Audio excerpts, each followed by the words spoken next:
नमस्कार मेरे प्यारे बच्चों, आप सभी का एक बार फिर से हमारे इस YouTube चैनल में स्वागत है।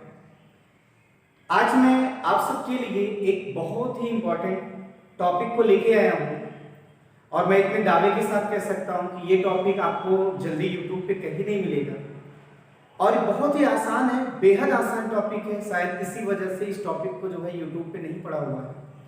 फिर भी कोई भी चीज़ आसान है तो आप एकदम से आसान मत समझिए, उसे अच्छे से पढ़िए, क्योंकि कभी कभी वो चीज़ बहुत इंपॉर्टेंट हो जाती है। आज के इस वीडियो में आप सभी लोगों को हम ये बताने वाले हैं कि जो कैटलिस्ट होता है इसकी प्रॉपर्टीज क्या है। आपको मैं कुछ प्रॉपर्टीज आज मैं यहाँ पे बताऊंगा और आप सभी लोग जब इन प्रॉपर्टीज को समझेंगे तो आपको लगेगा कि कैटलिस्ट एक बहुत इंपॉर्टेंट मटेरियल होता है। क्योंकि अगर आप सभी लोगों को याद हो तो हम सभी लोग सल्फ्यूरिक एसिड को जानते होंगे। सल्फ्यूरिक एसिड आपका इतना इंपॉर्टेंट केमिकल होता है कि किसी भी कंट्री की जो डेवलपमेंट होती है वो इसकी क्वांटिटी पर डिपेंड करती है।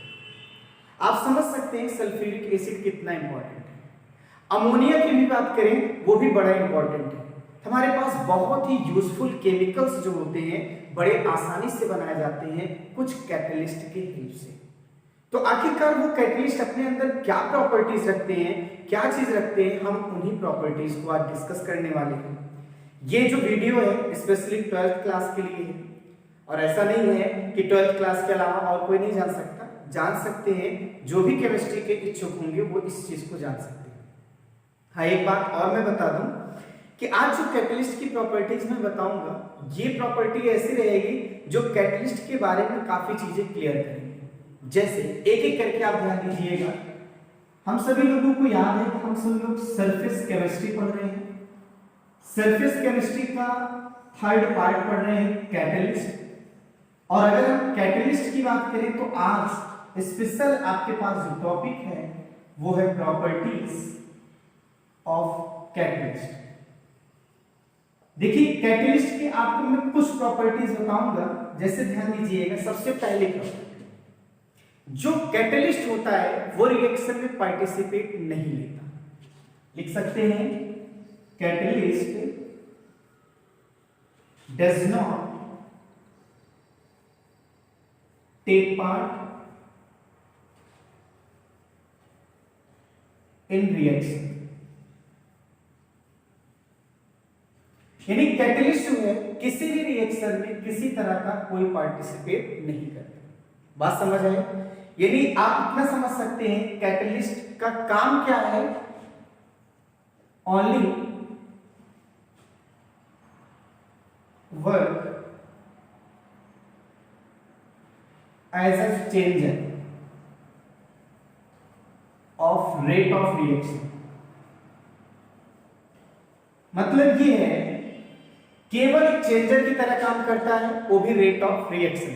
ठीक है, आप ये बोल सकते हैं। और वो भी चेंजर कैसा है? Root changer. सिंपल सी बात है, आप ये बोलिए कौन सा चेंजर? Root changer. दूसरा इसका कैरेक्टर ध्यान दीजिएगा, अमाउंट ऑफ कैटलिस्ट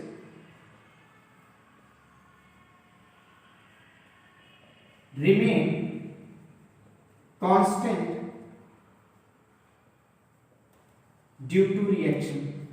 रिएक्शन के दौरान जो कैटलिस्ट होगा इसकी अमाउंट क्या होंगे? कांस्टेंट होंगे। इसका मतलब आपने जितना कैटलिस्ट मिलाया था रिएक्शन होने से पहले, रिएक्शन होने के बाद उतना ही अमाउंट का कैटलिस्ट मिलेगा। इसका मतलब कैटलिस्ट रिएक्शन में किसी तरह का कोई चेंजिंग शो नहीं करता। हाँ, कभी कभी थोड़ा बहुत अगर चेंजिंग होती है तो आप बोल सकते हैं कि उसकी फिजिकल स्टेट चेंज हो सकती है। अब फिजिकल स्टेट चेंज होने का मतलब क्या है कि जैसे कैटलिस्ट अगर क्या है, सॉलिड है, तो वो हो सकता है रिएक्शन की वजह से किसमें कन्वर्ट हो गया हो? पाउडर में। आप इतना ध्यान दीजिएगा कि कैटलिस्ट जो होता है उसका जो अमाउंट है, जितना ग्राम आप कैटलिस्ट यूज में लाए रहेंगे आपको लास्ट में उतना ग्राम कैटलिस्ट मिलेगा। हाँ, थोड़ा सा चेंजिंग अगर हो सकता है तो उनकी फिजिकल कंडीशन, जैसे अगर वो सॉलिड फेज में है हो सकता है थोड़ा सा टुकड़े हो जाए, पाउडर के फॉर्म में हो जाए, इसके अलावा कोई चेंजिंग नहीं। और भी प्रॉपर्टीज हैं, हम उनको भी एक एक करके देखिए। कैटलिस्ट की एक मैं 3rd आपको प्रॉपर्टी बता रहा हूं, थोड़ा सा समझिएगा। a small quantity of catalyst can affect a large number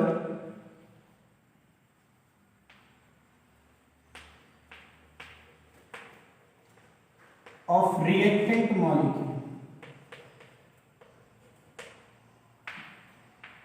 इसका मतलब क्या है कि अगर कैटलिस्ट थोड़ा भी रहेगा ना तो वो बहुत बड़े रिएक्टेंट मॉलिक्यूल को इफेक्ट कर सकता है।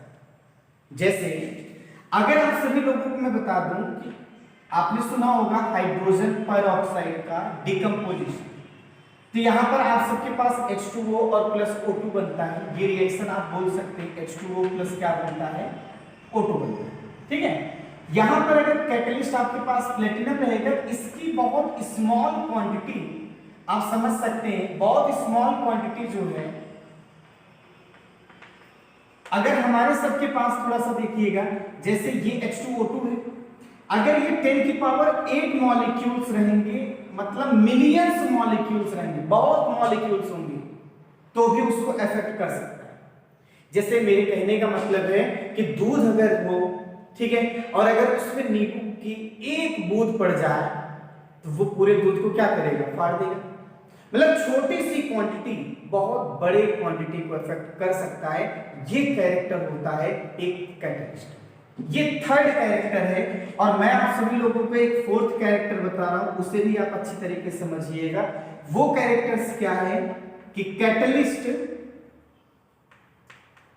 कैन नेवर चेंज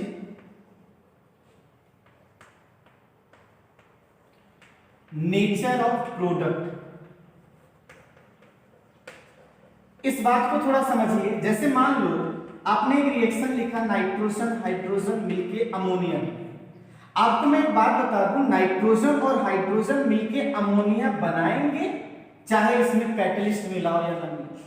मतलब कैटलिस्ट में इतनी हिम्मत नहीं है कि वो प्रोडक्ट को क्या कर दे, चेंज कर दे। नहीं, वो प्रोडक्ट के नेचर को कभी भी बदल नहीं सकते।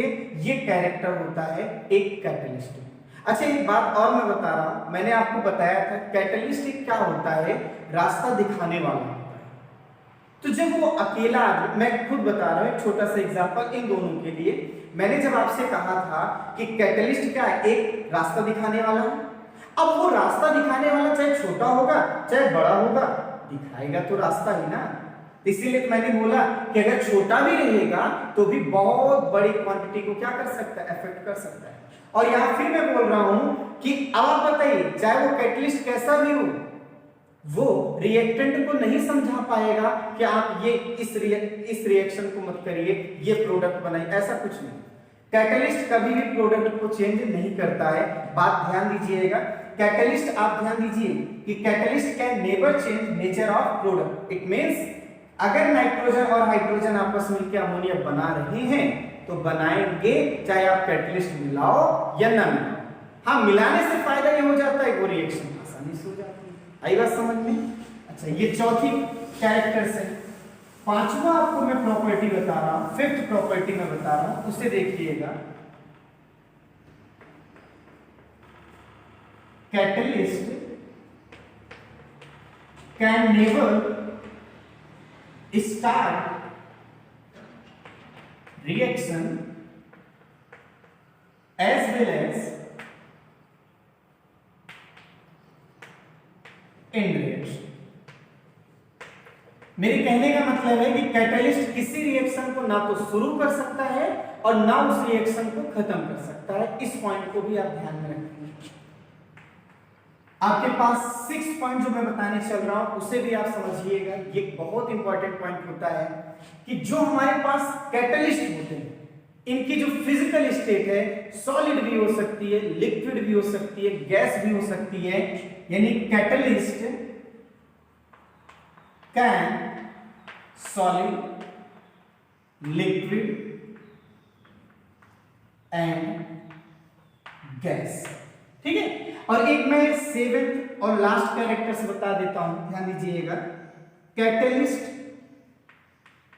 Does not affect, does not change या does not affect on equilibrium, आपने ये सुना होगा 11th में है इक्विलिब्रियम। कैटलिस्ट कभी भी इक्विलिब्रियम को चेंज नहीं करता। इक्विलिब्रियम आपको याद होना चाहिए होता है जो रिवर्सिबल रिएक्शन होते हैं। आपको मैं बता दूं कैटलिस्ट जितना इफेक्ट फॉरवर्ड रिएक्शन के लिए करता है, फॉरवर्ड रिएक्शन के लिए बिल्कुल वैसा ही इफेक्ट किसके लिए करता है, बैकवर्ड के लिए। मेरे कहने का मतलब क्या है कि कैटलिस्ट जितनी तेजी से फॉरवर्ड को कराएगा उतनी तेजी से बैकवर्ड को कराएगा। तो इक्विलिब्रियम पर कैटलिस्ट का कोई इफेक्ट नहीं पड़ता है। हाँ, वो इक्विलिब्रियम थोड़ा सा कम टाइम लेगा, जल्दी मिल जाएगा, बस इतना कर सकता है। तो ये 7th इसका सबसे इंपॉर्टेंट कैरेक्टर्स है कि catalyst does not affect on equilibrium, equilibrium को कभी भी अफेक्ट नहीं करता। तो अभी तक आपने क्या पढ़ा है कैटलिस्ट के बारे में। अगर मैं थोड़ा सा इंपॉर्टेंस के बारे में बताऊं कि कैटलिस्ट का हमारी लाइफ में क्या इंपॉर्टेंस है, आप थोड़ा समझने की कोशिश करिएगा। जैसे अब आपको मैं कुछ इंपॉर्टेंस बता रहा हूं, थोड़ा सा आप समझिएगा। जैसे मेरे पास है, आपने सुना होगा H2SO4 जिसे हम किंग ऑफ केमिकल कहते हैं, किंग ऑफ केमिकल, ठीक है। केमिस्ट्री में बहुत ज्यादा यूजफुल होने वाला केमिकल है, इसीलिए किंग ऑफ केमिकल है। इसको हम बनाते हैं प्लेटिनम कैटलिस्ट की वजह से। और यहां पे जो प्लेटिनम कैटलिस्ट होता है तो महंगा पर इंपॉर्टेंट केमिकल बनाता है, इसलिए यूज करते हैं। दूसरा आप देखिएगा, आपने सुना होगा वेजिटेबल ऑयल को हम वेजिटेबल क्या करते हैं, घी में बनाते हैं। अब वेजिटेबल ऑयल को वेजिटेबल घी में कैसे कन्वर्ट किया जाता है, तो एक निकिल कैटलिस्ट होता है। कौन कैटलिस्ट होता है, निकिल। तब आप खुद सोचिए वेजिटेबल घी कहीं के बहुत ज्यादा यूजफुल हो रहा है। ऐसा ही है, आप नाइट्रिक एसिड की बात करेंगे तो नाइट्रिक एसिड बनता है प्लेटिनम कैटलिस्ट की वजह से, तो नाइट्रिक एसिड भी बहुत इंपॉर्टेंट है। आप सभी लोगों को मैं एक बात बता दूं, ग्लूकोज हुआ, अगर इनके फॉर्मेशन या एथाइल अल्कोहल के फॉर्मेशन की अगर हम बात करें तो आप सभी लोग एक देखे होंगे, अभी मैंने कुछ दिन पहले एक वीडियो बनाया था, ईस्ट में इन्वर्टेज एंजाइम था या जाइमेज एंजाइम था, इनके प्रेजेंट में होता है। तो मेरे कहने का मतलब क्या है कि आप सभी लोग ध्यान दीजिए। एक और सबसे इंपॉर्टेंट तो अमोनिया है। अमोनिया आपका आयरन कैटलिस्ट की वजह से होता है। तो आप खुद समझ सकते हैं कि कैटलिस्ट का काम क्या है, आसान बनाना। हम सभी लोग जब सल्फ्यूरिक एसिड या वेजिटेबल घी, नाइट्रिक एसिड, ग्लूकोज, अल्कोहल या अमोनिया, अगर इन केमिकल्स के बारे में जाने तो ये बहुत यूजफुल है, इनको बनाना बहुत जरूरी है। और किसी भी कंट्री का डेवलपमेंट इन पर डिपेंड करता है। अगर जो कंट्री इनकी मैन्युफैक्चरिंग नहीं कर पाता है वो बहुत ज्यादा विकसित नहीं होता है। अब आप कुछ समझ सकते हैं किसी भी कंट्री का जो विकास है, डेवलपमेंट है, वो इनकी क्वांटिटी पे डिपेंड करता है। अब इसका मतलब जिस कंट्री ने जितना ज्यादा इनको बनाया है वो उतना ही डेवलप कर रहा है। तो मेरे कहने का मतलब क्या है, इनको बनाना है तो कैटलिस्ट की हेल्प लेना जरूरी है, क्योंकि कैटलिस्ट की हेल्प लेके ये आसानी से बन सकते हैं। बात समझ आई आपको। और जाते जाते कैटलिस्ट का एंड करते हुए मैं एक लास्ट पॉइंट बता रहा हूं कि जनरल कैटलिस्ट और एंजाइम कैटलिस्ट में अंतर केवल एक है कि जनरल कैटलिस्ट जो होते हैं वो किसी भी टाइप के रिएक्शन, कई टाइप के रिएक्शन को इफेक्ट कर सकते हैं। जैसे अगर आप देखो प्लेटिनम कैटलिस्ट है, यहां पर भी है, प्लेटिनम कैटलिस्ट यहां पर भी है। जनरल जो कैटलिस्ट होता है, आप बात समझिएगा, अगर हम सभी लोग थोड़ा सा जनरल कैटलिस्ट और एंजाइम कैटलिस्ट में डिफरेंस समझें तो जनरल कैटलिस्ट और उसी जगह एंजाइम कैटलिस्ट, अगर इनके बीच में हम थोड़ा डिफरेंस समझना चाहें तो आप समझते हैं कि ये आपका क्या होता है, स्पेसिफिक नेचर होता है। यही इसका सबसे बड़ा हथियार है कि एंजाइम कैटलिस्ट बड़ा स्पेसिफिक नेचर होता है। ये केवल एक ही रिएक्शन के लिए यूज में आता है। कोई एक एंजाइम कैटलिस्ट किसी पर्टिकुलर रिएक्शन को ही कैटलाइज करेगा, उसके अलावा किसी को नहीं करेगा, रहेगा लेकिन करेगा नहीं। लेकिन जनरल कैटलिस्ट के लिए बात यह है कि आप किसी एक कैटलिस्ट को कई टाइप के रिएक्शन में उसको यूज कर सकते हैं। ये आपका नॉट स्पेसिफिक नेचर होता है, यही एक अंतर है। बात थोड़ा समझिएगा, ठीक है। पहला अंतर आपको समझना है, ये आपके पास पहला डिफरेंट मैंने बताया, ठीक है। दूसरा आपने देखा था टेम्परेचर का मैटर आ रहा था, भाई ये टेम्परेचर आपका 25 डिग्री या 35 डिग्री के बीच में होना चाहिए। यहाँ पे ऐसा नहीं है, हाई टेम्परेचर पे भी कैटलिस्ट काम कर सकते हैं, कोई दिक्कत नहीं है, यहाँ पर कोई दिक्कत नहीं है। अच्छा, आगे आप बोल सकते हैं इनके लिए पीएच वैल्यू, तो यहाँ पर भी पीएच वैल्यू का बहुत ज्यादा रोल नहीं, यहाँ रोल है। तो ये सारी डिफरेंस हैं, आप इनको अच्छे से समझिएगा। इसी के साथ हमने आपको सरफेस केमिस्ट्री का जो थर्ड टर्म स्टार्ट किया था कैटलिस्ट, मैं उसको एक्सप्लेन कर चुका हूँ। किसी को अगर कोई डाउट होता है तो कमेंट बॉक्स में कमेंट कर सकता है, मैं 100% उसे एक्सप्लेन करूंगा। और हाँ, एक बात ध्यान दीजिएगा, मैं अब नेक्स्ट वीडियो में कोलैड के बारे में बताऊंगा, एड्जॉर्प्शन अब्जॉर्प्शन के बारे में बताऊंगा। ज्यादा से ज्यादा नहीं, कुछ दिनों में आप सभी लोग ये चैप्टर एकदम से मिल जाएगा। तो आज के लिए बस इतना ही मेरी तरफ से, थैंक यू। और आप वीडियो को जितना ज्यादा से ज्यादा हो सके शेयर करिए, ताकि और भी लोगों को फायदा मिल सके। हाँ, जो लोग नए आए हैं उनके लिए तो मैं इतना कहूंगा कि आप वीडियो को सब्सक्राइब करिए, शेयर करिए, और कोई प्रॉब्लम हो मुझे कमेंट जरूर करिएगा। मेरा कॉन्टैक्ट नंबर है, आप मुझे व्हाट्सएप पर भी कॉन्टैक्ट कर सकते हैं, इंस्टा पर भी कॉन्टैक्ट कर सकते हैं, या टेलीग्राम पर भी कर सकते हैं। तो आज के लिए बस इतना ही, थैंक यू।